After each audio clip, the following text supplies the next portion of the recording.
Kahapon pa lamang, o nung isang araw pa, nagpalabas na siya ng press briefing o press con na she will not be attending. At na-advisean daw niya siya ng kanyang mga abogado na pwede ng counter affidavit na lang or sworn statement ang ipadala niya. So, ayun na nga, true to her words, hindi dumating sa ang ating Vice President. At pinadala uli si Attorney Paul Lim at nag-hand sa amin ng sulat na niya actually. So, ang sabi sa sulat ay hindi na lang a-attend si Vice President Duterte at instead she vehemently denied the accusation that she threatened the President, the First Lady, and the Speaker. No?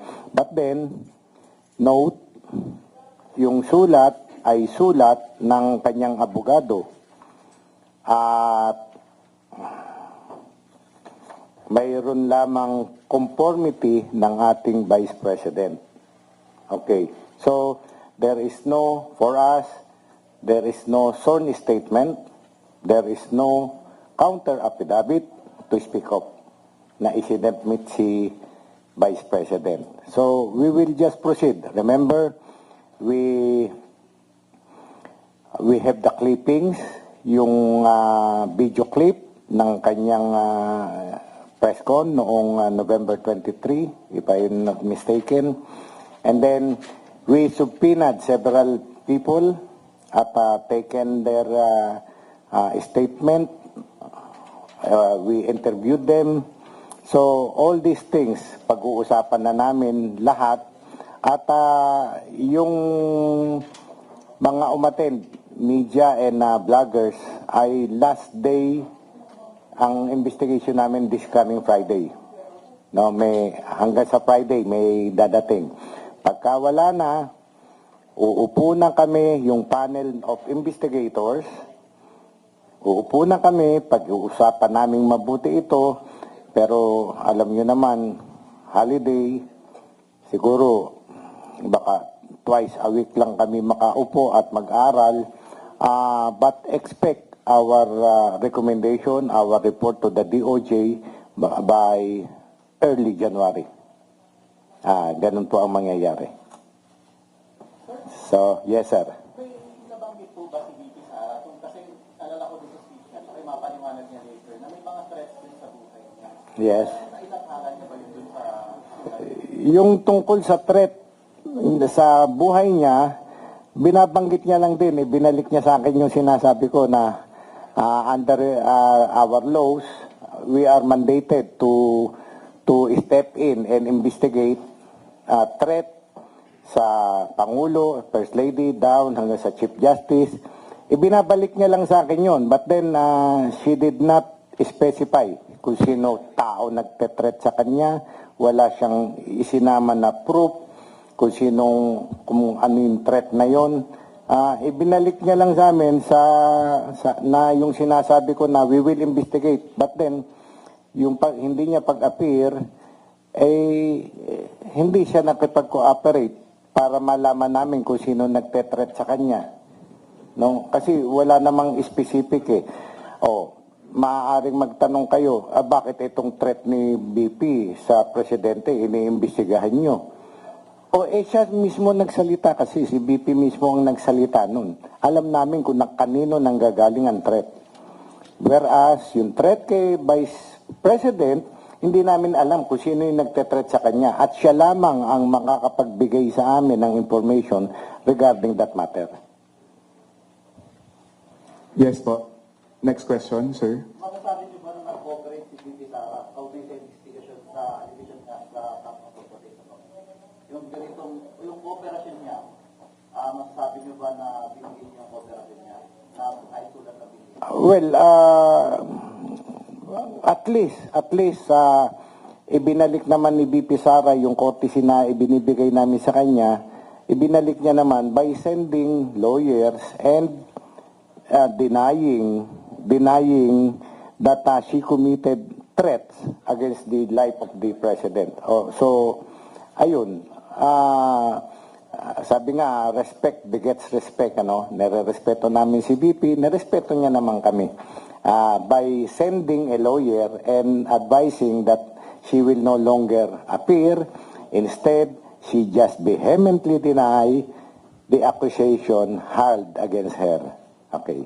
Okay, next question from this corner, yung manaw na po kanina. Yes, sir. Yung sa letter na sinabi mo, so it was written by the lawyer and with her conformity. Just want to clarify, how did she manifest her conformity? So did she sign it or was it specifically stated in the letter? Alright, yung portion na yun, ano? That said, our client vehemently denies having made any threat constituting great threat under Article 2A2 of the Revised Penal Code in relation to Section 6 of RA 10175, terrorism or other punishable under RA number 11479. So, yun po. Dinideny daw ng client nila. Actually, the person speaking here is the lawyer. It's not the vice president. But then, it has her conformity, therefore, tama, gusto niya yung sinasabi ng lawyer niya. Ganun po ang implication nun. She signed the letter. She signed the letter. Yes. Okay po. Wait, let's hear it from the sir in black. Yes, ma'am. By any definition, this is not an oath affidavit under oath, no? That was required. Yes. Sabi ko na nga sa inyo, the letter is signed by the law office and with conformity of the Vice President. It is not the sworn statement that we are looking for or the counter affidavit that we are looking for. All right. Sir, yes po. Yes, yun nga. All the evidence we have in hand, plus the interviews, plus the cooperation of other people, plus this one, pag-uusap-usapan namin yan nung aking mga magigiting na abogado, matatalinong abogado ng NBI, at siguro by early January, we will submit our recommendation, our report to the Department of Justice, the prosecutor's office. Ganun po. Yes, ma'am in white. Sir, ano yung impact nitong pinadala ng lawyer compared if magsasubmit siya ng counter affidavit? Mas maganda sana kung counter affidavit because counter affidavit ay siya ang affiant, siya ang nagsasalita. No? Whereas ito, ang nagsasalita dito ay ang kanyang mga lawyer, nag-conform lamang siya dun sa sinasabi ng mga lawyer. Sir in gray. Yes po.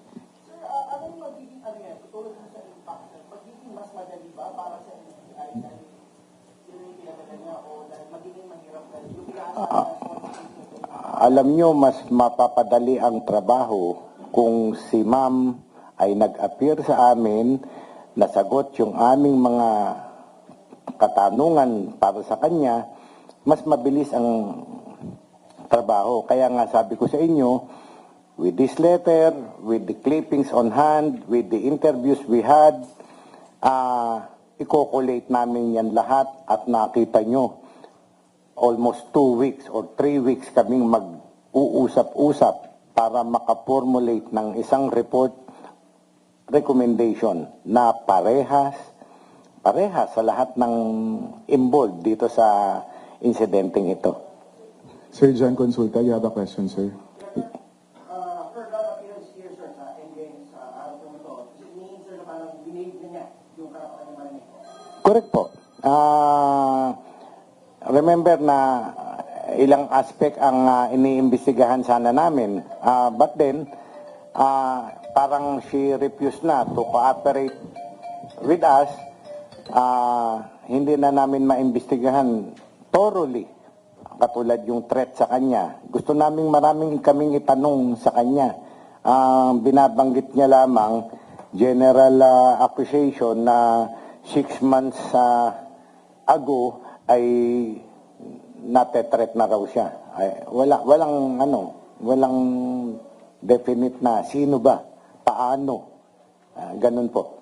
Wala na pong instance, sir, or avenue before your submission to the UK of your final report, wala na pong pagkakataon na siya po ay magbigay pa ng report na pwede ko siya maghabol. Ayan po. Sabi ko sa inyo, pag-aaralan na namin, we will start collating all the evidence, all the testimonies, all the statements we have gathered. During that interim period, hanggat hindi pa kami nakakapag-finalize, o biglang tumawag sa akin ni Vice President, Director, I will go there. Ano pa ba yung mga gusto niyong tanong? Welcome po yun.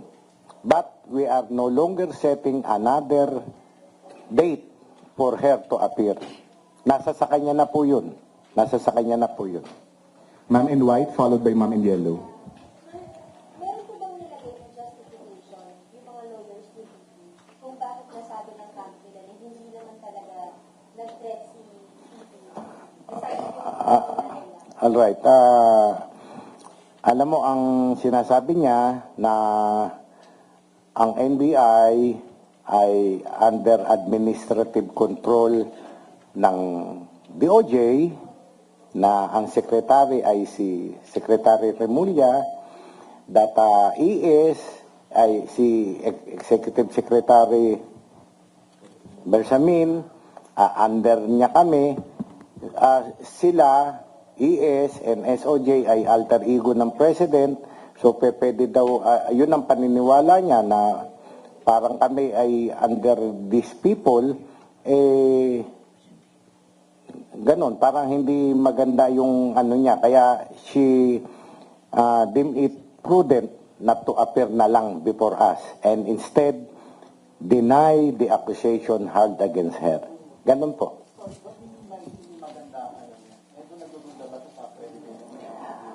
Kung babasahin po natin ito, basahin ko ng diretso, no? Okay.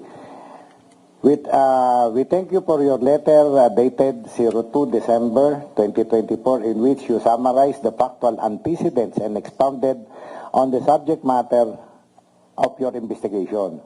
In your letter, you confirmed among others that your investigation involved our client press conference on November 23 and in October 2024 it was initiated motu proprio after the Executive Secretary issued a statement referring to the Presidential Security Command and alleged active threat on the President for immediate and appropriate action, and two, by the directive of the Secretary. With due respect, we just state that obvious that the Honorable Secretary of Justice is this office administrative superior,